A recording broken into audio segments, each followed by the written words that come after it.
Recording होएगी। Okay, सो सो जब हमारा एग्जोजेनस फैक्टर फॉर एग्जांपल डीरेगुलेशन, उसकी वजह से फ्री एंट्री हो जाती है या एंट्री इंक्रीज हो जाती है उस इंडस्ट्री के अंदर, जिसकी वजह से कंपटीशन इंक्रीज हो जाता है। जब कंपटीशन इंक्रीज होता है तो सारी फर्म्स को लगता है कि हम लोगों को कॉस्ट एफिशिएंसी करनी पड़ेगी। अब हम लोगों को आउटपुट इंक्रीज करना होगा और हमें कॉस्ट रिड्यूस करनी होगी, सो दैट हम लोग मिनिमम प्राइस पे, मिनिमम कॉस्ट और प्रोडक्शन कॉस्ट पे अपने प्रोडक्ट्स को प्रोड्यूस कर पाए और मिनिमम प्राइस पे सेल कर पाए। वैसे भी किसी भी इंडस्ट्री में जब हमारा कॉम्पिटिशन इंक्रीज होता है तो प्राइस लेवल रिड्यूस होता है और क्वांटिटी इंक्रीज होती है। So due to this exogenous factor, that is due to deregulation, where there is a free entry, there is an increase in competition, and because every firm wants to reduce the cost, so one easy way out is to merge with each other. हमने कल discuss किया था कैसे जब मर्ज होता है किसी भी दो फर्म्स का, हॉरिजॉन्टल मर्जर्स के बारे में ही है ये सारा चैप्टर। किसी भी दो फर्म्स का जब मर्जर होता है तो उनका आउटपुट रिड्यूस हो जाता है और प्राइस इंक्रीज कर जाता है। इनके हमने कॉस्ट और बेनिफिट एनालिसिस भी देखे थे। सो इस तरीके से कोई एक्सोजेनस फैक्टर मर्जर वेव्स को क्रिएट कर सकता है कि एक के बाद एक बहुत सारे मर्जर्स हो रहे हैं उस इंडस्ट्री में। कुछ हमारे एंडोजेनस फैक्टर्स भी होते हैं, जैसे कि सपोज दो लार्ज फर्म्स ने मर्ज कर लिया, जिसकी वजह से जो छोटी फर्म्स है उनके ऊपर प्रेशर क्रिएट हो जाता है कि क्योंकि अब ये दो लार्ज फर्म्स मर्ज कर चुकी है तो हमारे तो कोई चांसेस ही नहीं है कि हम इंडस्ट्री में सर्वाइव कर पाए।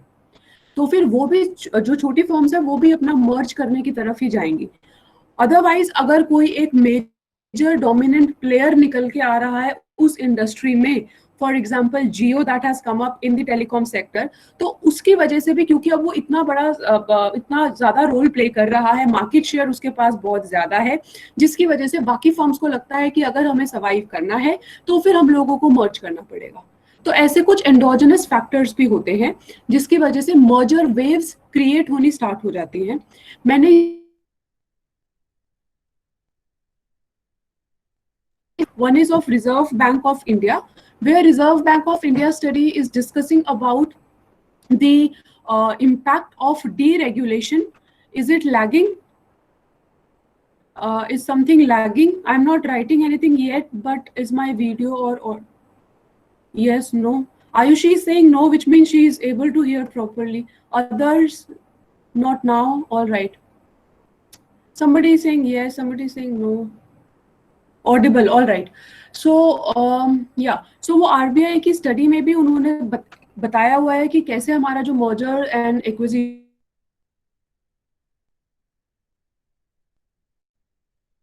study also, and again there is a very good study regarding, वो एक जर्नल से है जिसमें उन्होंने प्रॉपर मैथमेटिकल मॉडल के थ्रू एक्सप्लेन किया हुआ है मर्जर्स, डीरेगुलेशन का इम्पैक्ट, मर्जर वेव्स कैसे क्रिएट होती हैं, वो सब वहाँ पे डिस्कस किया है। युवराज, मेरे को इस मॉडल से याद आया कि मैंने तो एक प्रॉपर रिसर्च एंड डेवलपमेंट का केस स्टडी भी डिस्कस किया था, जिसमें मैंने पूछा था कि किसी को अगर मॉडलिंग में इंटरेस्ट है तो ये केस स्टडी मैं आपको शेयर कर देती हूँ। Then you were the first one to say yes. So we have shared a lot of in-depth case studies also. Anyways, now I'm writing. If you want, so you can also write.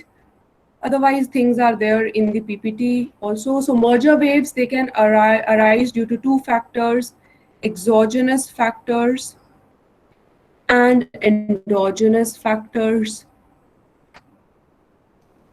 सबको exogenous और endogenous का मतलब तो clear होगा। Exogenous मतलब सार्थक, which study do you want me to share? This RBI one? The previous one I have already shared. I'm sharing all the links side by side if you are checking on the classroom also. Okay, so exogenous factors such as we discussed about deregulation. When an industry gets deregulated, this leads to free entry, or the chances of entry increases. As a result of this, competition increases in the market or in that industry. When competition increases, firms will try to merge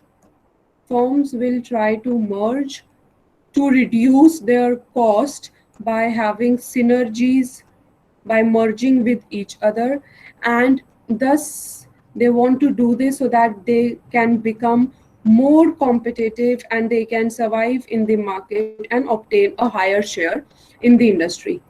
So these are some of the like deregulation, which is an exogenous factor. Then when we talk about endogenous factors, then we can say that if two large firms merge,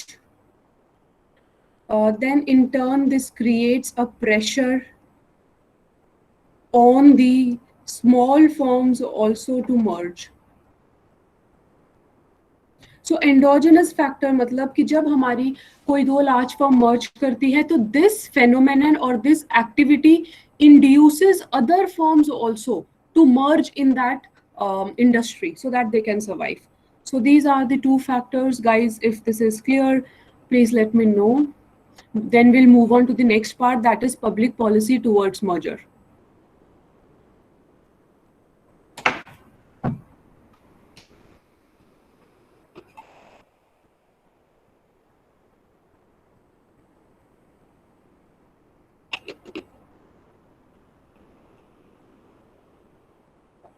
Can I start with the next part?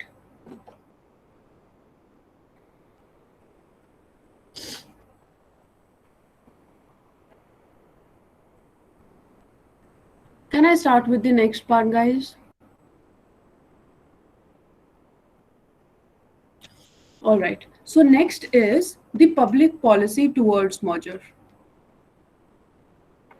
कभी भी हमारी जब public policy create होती है तो वो हमारे सारे जो फैक्टर, सारी पार्टीज जो इम्पैक्ट होती हैं, उन सारी पार्टीज का इम्पैक्ट एनालाइज करके पब्लिक पॉलिसी क्रिएट की जाती है.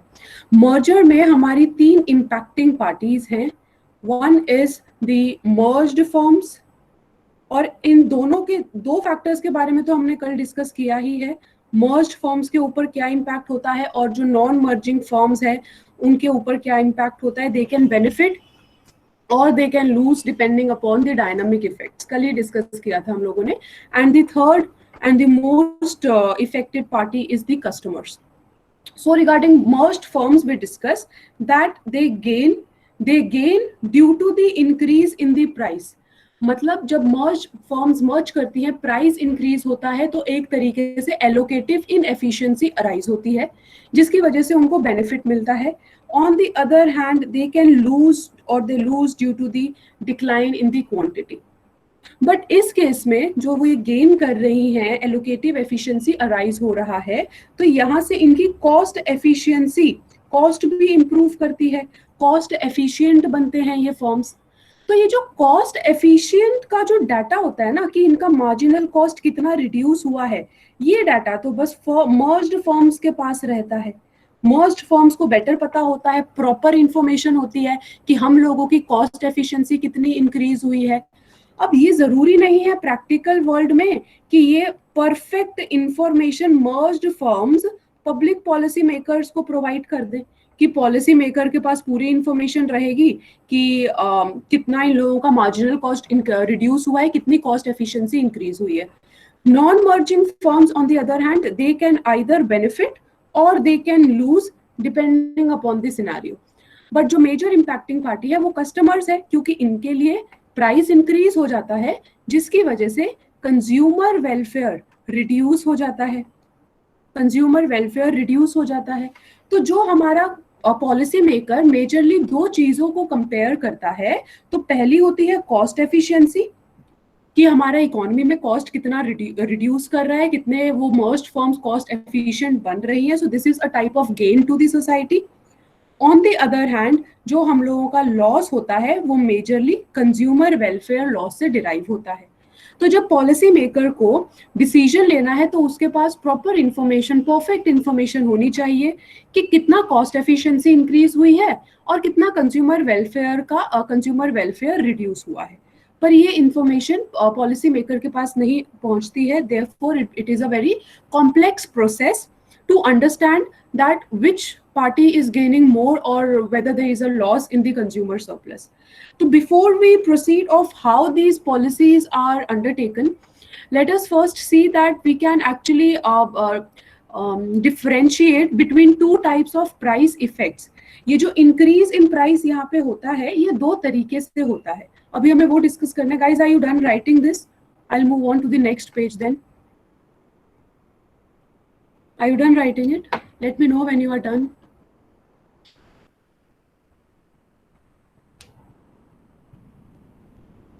No problem. Note it down. Let me know.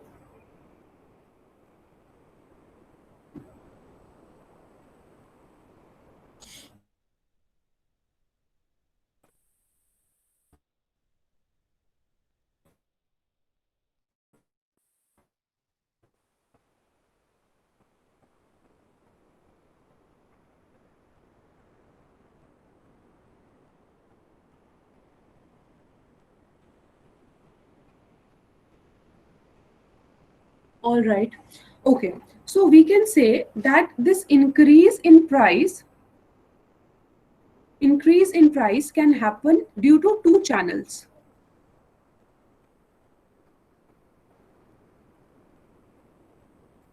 One is a unilateral effect. One is the unilateral effect. Unilateral effect is dependent, or we can say that this is a function of increase in concentration. जब भी हमारी दो forms मर्ज करेंगी तो हमारा concentration market में increase करता है, जिसकी वजह से हमारा प्राइस इंक्रीज करता है. इसको यूनिलेटरल इफेक्ट बोला जाता है. क्या होता है कल्यूजन effect of merger. कल्यूजन effect of merger. जब हमारा मर्जर होता है जिसकी वजह से कॉन्सेंट्रेशन इंक्रीज करता है, प्राइस इंक्रीज होता है, बट जो दूसरी फर्म्स भी इन्वॉल्व्ड हैं, अगर मान लो जो हमने कल एग्जांपल डिस्कस किया था कि 2000 firm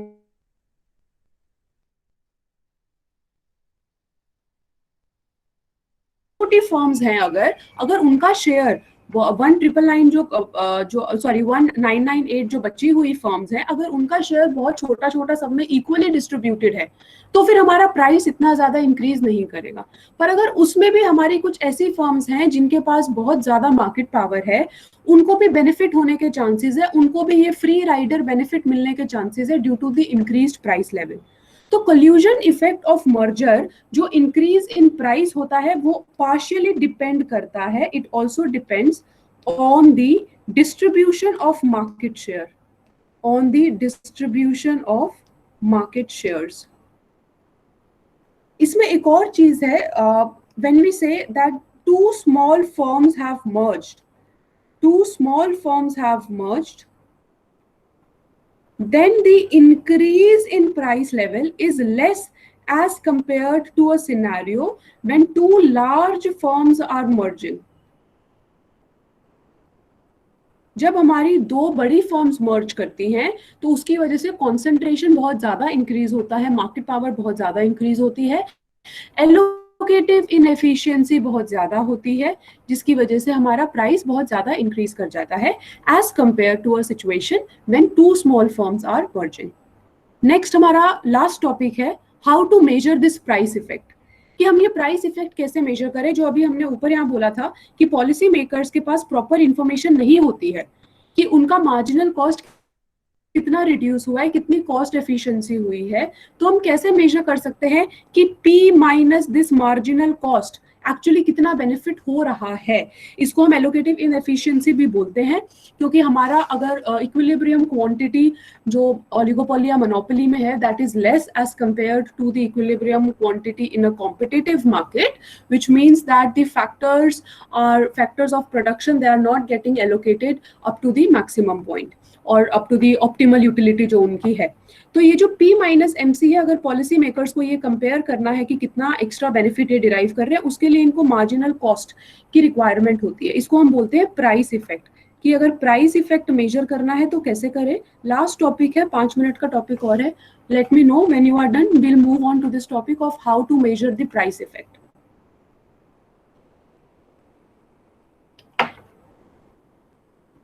Within this, we'll discuss 4 things. 4 तरीके हम डिस्कस करेंगे through which this price effect can be measured.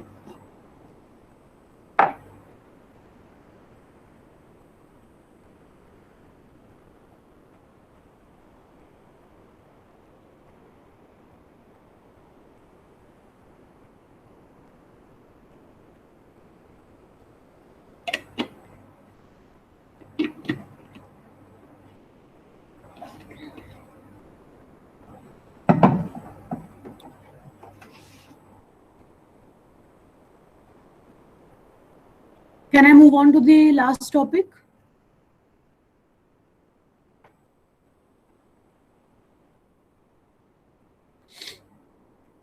Okay. So last is how to measure this price effect.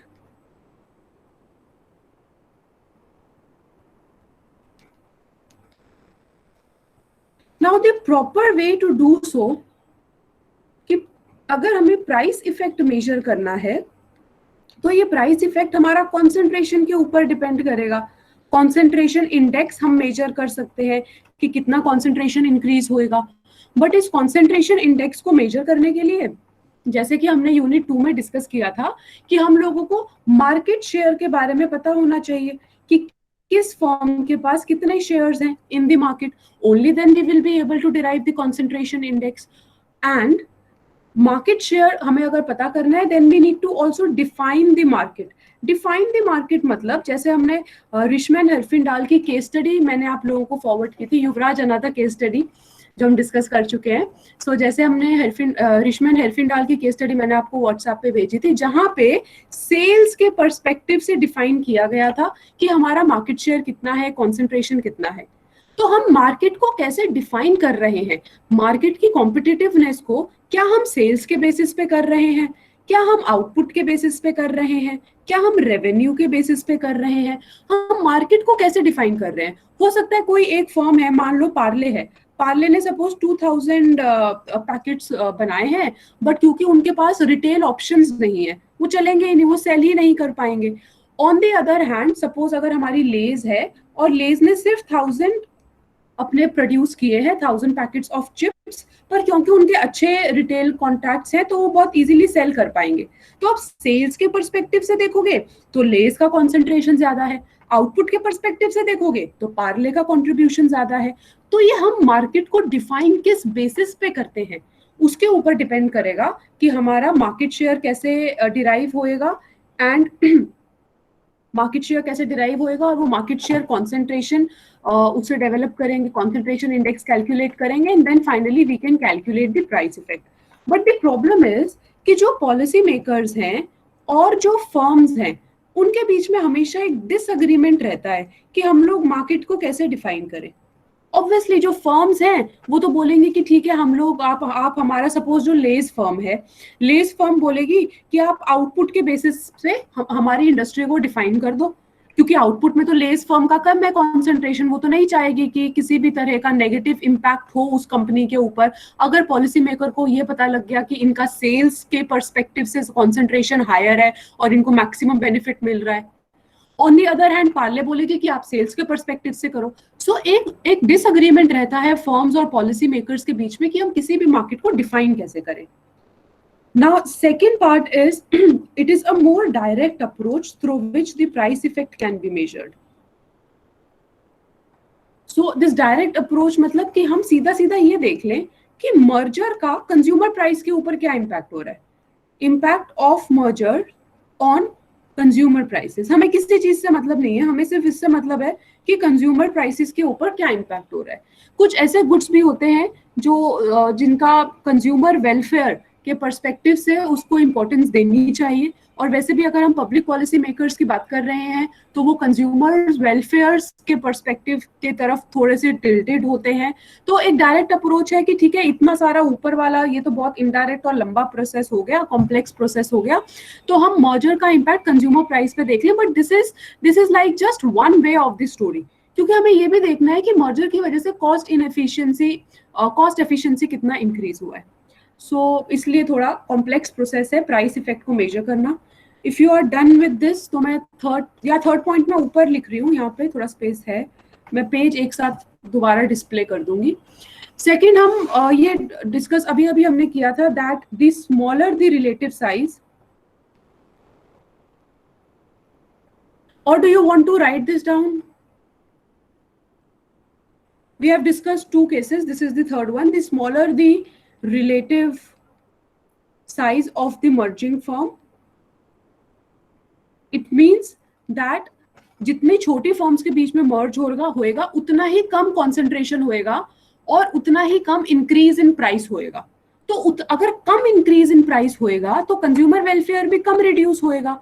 तो जब छोटी फर्म्स मर्ज करती हैं तो चांसेस ज्यादा होते हैं कि जो कॉस्ट एफिशिएंसी है वो इंक्रीज हुई हो और कंज्यूमर वेलफेयर ज्यादा रिड्यूस ना हुआ हो। तो एक तरीका ये है कि ठीक है, मार्केट शेयर पता चल गया तो उसके बेसिस पे हम कॉन्सेंट्रेशन इंडेक्स कैलकुलेट करना रहने देते हैं और डायरेक्टली ये बोल सकते हैं that the smaller the relative size of the merging firms, the more likely that overall impact will be positive. अगर किसी को कोई पॉइंट नहीं समझ आ रहा है तो प्लीज पूछ लेना, कोई रैंडम एग्जांपल लेके दोबारा एक्सप्लेन कर दूंगी. So it means that if smaller firms are getting merged, then their impact it is assumed to be more positive. Overall, it will be positive as compared to the large firms. We can explain this with the help of two things. Number one is that जितनी भी हमारी if small firms are getting merged, then it means that increase in the price level will be less as compared to large firms.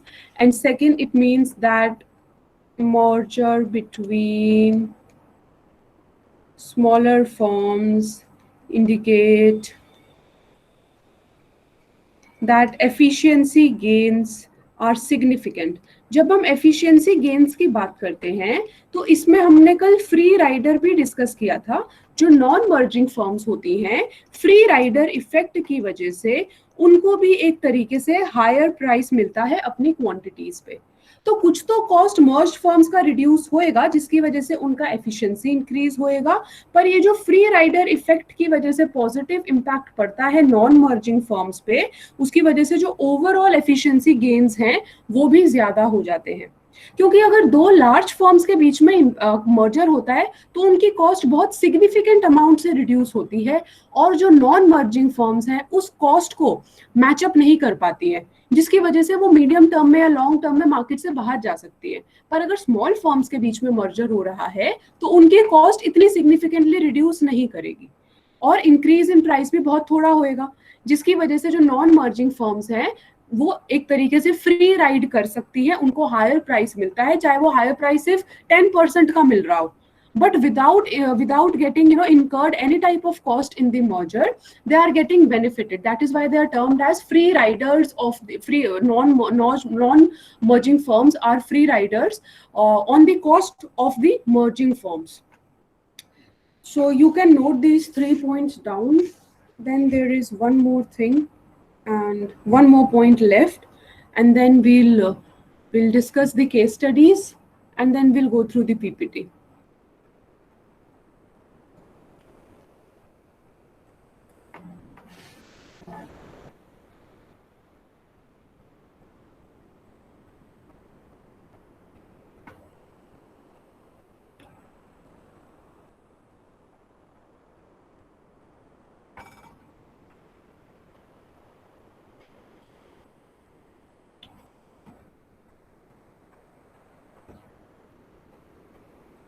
All right, till the time you are writing, guys, tomorrow we have tutorial at 11:30. We have from 11:30 to 1:30. 1 to 2:30 we will be having our class, and 11:30 I know that Manvi, I think you are having your business research class. Apart from you, I don't think anybody else is there. So 11:35 I will take the attendance for the tutorial, and then so I'll consider you for that, Manvi, don't worry. And 11:35 जो आज हमने इसमें concentration index discuss किया है, मुदित का एक रिशमैन हिरफेंडाल से associated, उसकी डेरिवेशन से एसोसिएटेड एक छोटा सा डाउट है. So we will be discussing the derivation of that at 11:35, which probably will be for 10 minutes or 15 minutes, and then we'll discuss about Ishita and Sachin's presentation.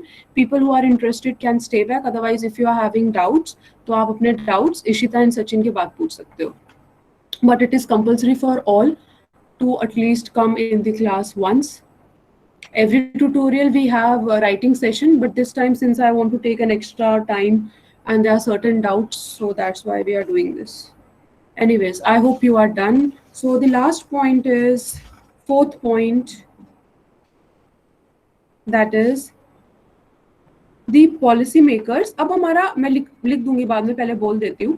अगर हमारी कोई भी ऐसी ऐसी इंडस्ट्री है जहाँ पे एंट्री इजी है, तो किसी भी इंडस्ट्री में जहाँ पे एंट्री इजी होती है या फ्री एंट्री होती है या इतनी कॉस्ट एंट्री कॉस्ट इतनी ज़्यादा हाई नहीं होती है, तो ऐसे इंडस्ट्रीज में अगर मर्जर भी होता है तो उस मर्ज का इम्पैक्ट प्राइस के ऊपर बहुत ज़्यादा नहीं होएगा. So generally policy makers are more lenient towards the mergers in the industries wherein the entry will be easy. So this is your last point, that policymakers are more lenient towards the mergers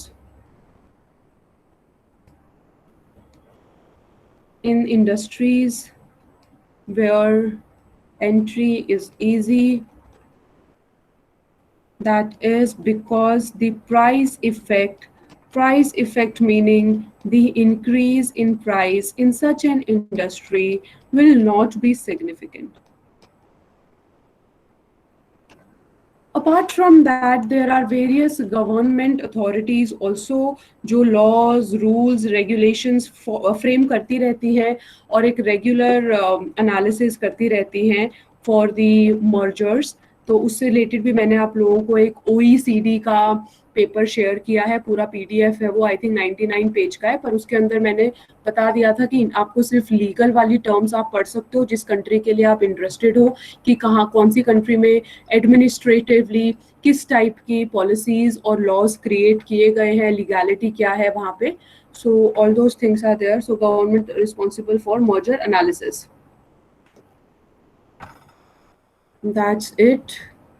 So finally we can say कि जो public policy किस तरह से decide करती है, वो depend करता है कि हमारी ये जो 3 पार्टीज हैं, merged firms, non merged firms और कंज्यूमर्स, इनके ऊपर क्या इफेक्ट हो रहा है, और जो पॉलिसी मेकर है वो इंडिविजुअली वेट्स कितने असाइन कर रहा है इनको. अगर वो कंज्यूमर वेलफेयर को ज़्यादा इंपॉर्टेंस देता है तो इसका मतलब कि वो बहुत ज़्यादा डिक्लाइन इन कंज्यूमर वेलफेयर नहीं टॉलरेट करेगा. अगर वो मर्ज्ड फर्म की वजह से जो कॉस्ट एफिशिएंसी अराइज हो रही है, प्राइस इफेक्ट अराइज हो रहा है, अगर वो कोई रिक्वायर्ड सेक्टर है जैसे कि electrical vehicles, all those things, तो वहाँ पे हो सकता है वो एक्सेप्ट कर ले कि ठीक है कॉस्ट रिड्यूस होएगी, it will ultimately benefit the society. So all those parameters, it depends upon the policy makers कि वो कैसे इन 3 parties का impact analyze करते हैं. With this, mergers and acquisitions are over. Horizontal mergers, that is over. And the last part is left that we'll cover tomorrow is entry deterrence. किस तरीके से enter होने से रोका जाए competitors को. Let me know when you are done. मैं एक बार सबसे पहले अपना लैपटॉप स्क्रीन ही शेयर करूंगी और उसके बाद पीपीटी को रेफर करेंगे.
नॉट राइट नाउ संजना, वो व्हाइट स्क्रीन ही विजिबल है. अभी मैंने लैपटॉप स्क्रीन नहीं शेयर किया. व्हाइट स्क्रीन तो विजिबल होगा जिसपे मैंने लिखा था.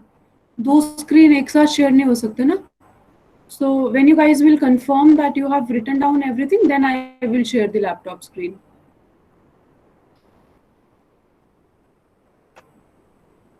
Okay. All right. I think you guys should be done by now. Ayushi, are you there? Okay, you just now messaged. Fine. So I am sharing my screen from laptop. 1 second. Okay, Abhinav. Abhinav, I hope you know that you have presentation on 19th and you will be able to present. Yes, ma'am. Yes, ma'am.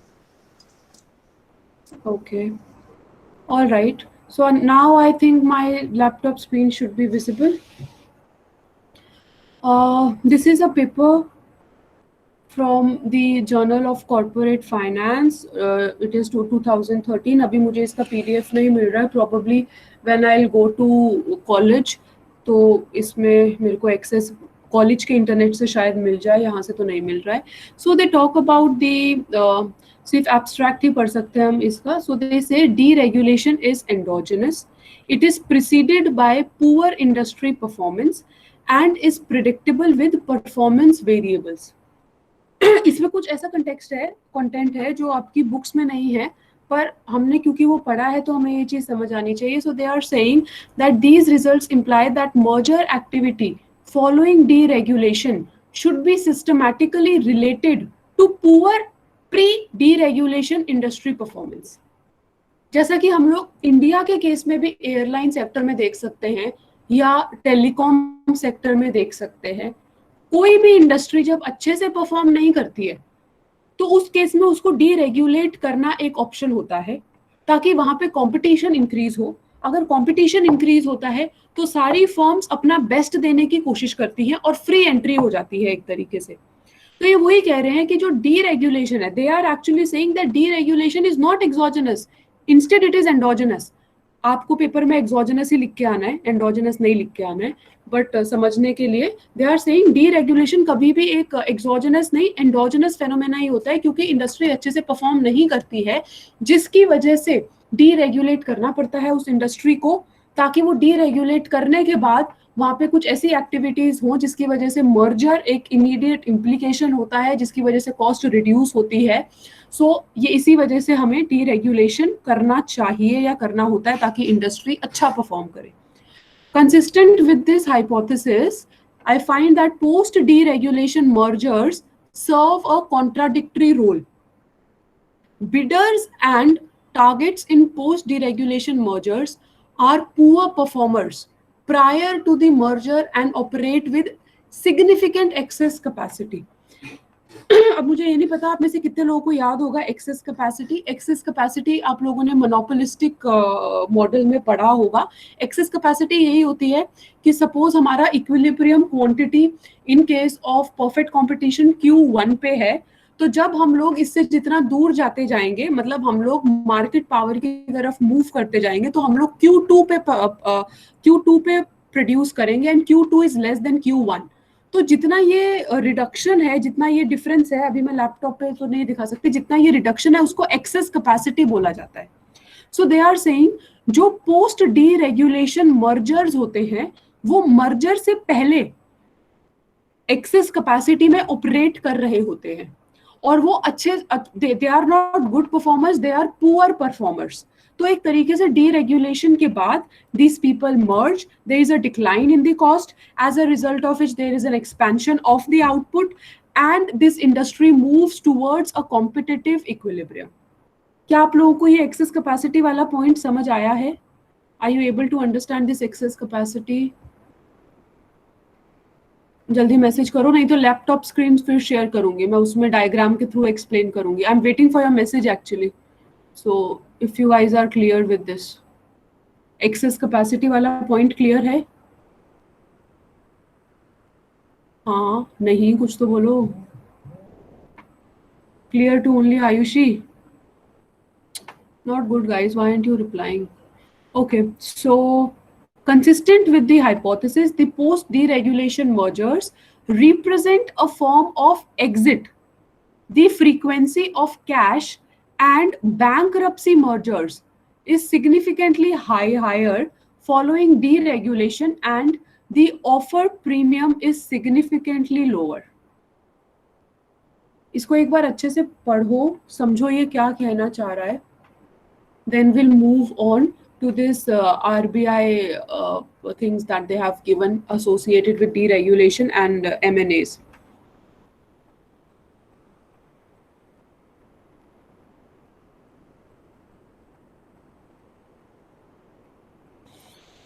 Can I move on to the next study, Reserve Bank? मैं अभी आपके message side by side नहीं देख पाऊंगी, तो या probably मैं laptop में देख सकती हूँ. एक सेकेंड, सॉरी आईपैड में.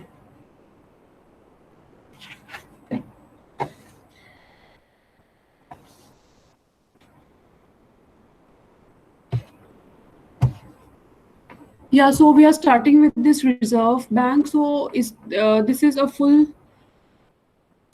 thing that they have given out about competition and consolidation. I will share the link with you all, but I just want to refer ये सारी चीजें M&As, as you can see, all this is about M&As. Starting से discuss की हुई है, इन्होंने 1980 से discuss किया हुआ है, impact discuss किए हुए हैं, but मैं इसका सिर्फ deregulation वाला point discuss करूँगी.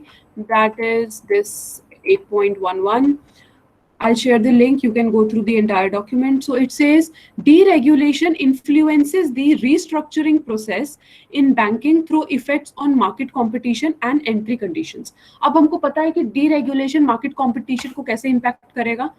So approval and disapproval decisions of individual merger transactions, limits on the range of permissible activities for service providers through public ownership of institutions and efforts to minimize the social cost of failures. Over the past 2 decades, as a response to technological advances and financial crisis, governments, after reconsidering the legal and regulatory framework in which financial institutions operate, have relaxed many official barriers to consolidation. This has resulted in accelerated pace of mergers and acquisitions in the financial sector. At the same time, ceilings on interest and deposit rates have been removed, leading to narrowing of interest rate spread of banks. I hope you guys are able to understand. Are you able to understand? You can unmute and speak also.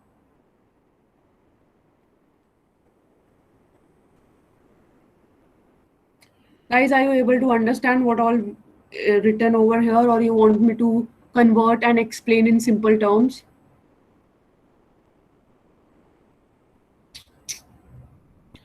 Okay. So M&As have also been a response. Now please इसको ठीक से देखो. M&As have also been a response to increased competition that threatened profits. So this is a response when competition increases. To offset the impact of decline in bank spreads on profitability, banks responded by expanding volume. Expanding volume means economies of scale. When volume will be extended, the cost will be reduced, and diversifying their activities, which is termed as economies of scope. The removal of restriction on geographical areas for banking operations and on diversification of activities provided the opportunities for banks to consolidate among themselves and with the non-bank financial firms also. So they have explained how deregulation in the financial sector leads to an increase in the competition, which leads to an increase in the mergers and acquisition waves. As you can read over here, this is merger and acquisition waves, जो अभी हमने discuss की थी, which is a response to increased competition. So all this we have discussed theoretically right now, which are used in our policy making also. And this entire document is about that consolidation through M&As can solve the inefficiency problems more effectively than bankruptcy. तो जो लोग interested हैं, ये सारा document financial sector और banking sector से associated है about deregulation and merger waves. And although Yuvraj and I think Devansh, they have listed vertical, उन्होंने ये दोनों टॉपिक्स ही एक तरीके से ऑक्यूपाई कर लिए हैं, merger and horizontal and vertical. But this is the area. This is about merger waves that is associated with M&As.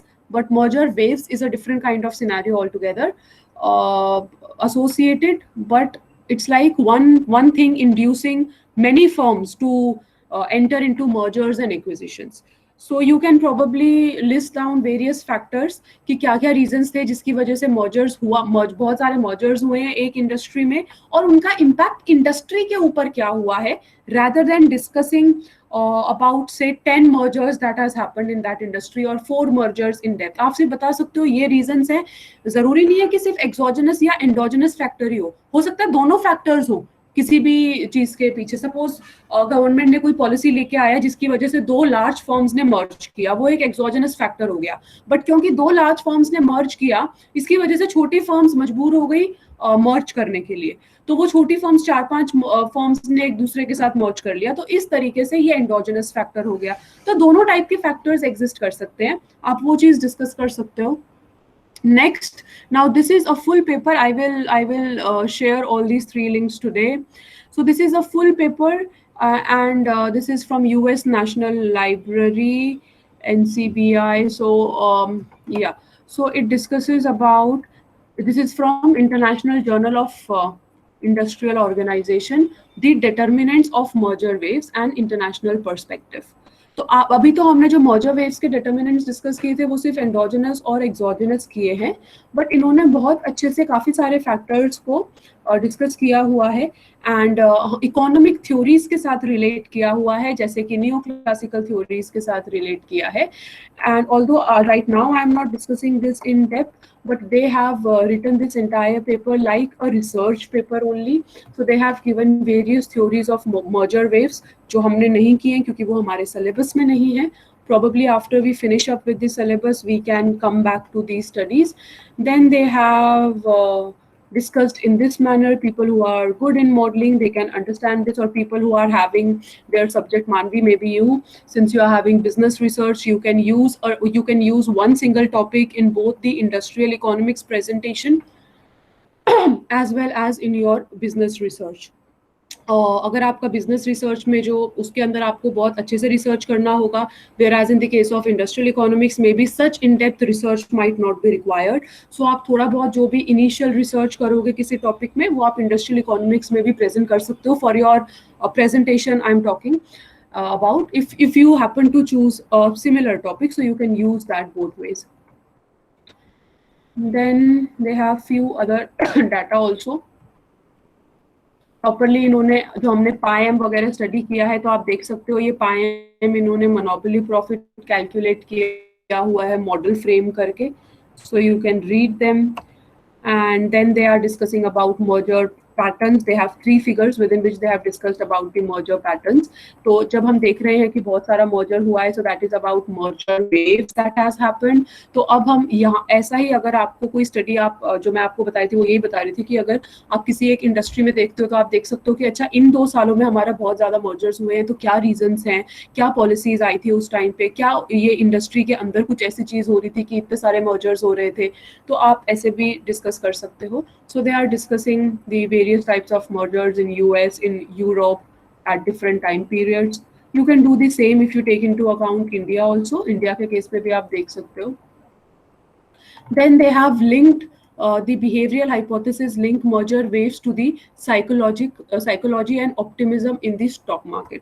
तो इन्होंने बहुत सारे factors के साथ associate करके analysis किया हुआ है. And that's about it. I think rest you can read. So they have categorized these periods, wave periods and non-wave periods. They have categorized for US, UK and continental Europe. देख लेना इसको, थोड़ा पढ़ लेना, maybe you'll get some idea regarding your presentation also.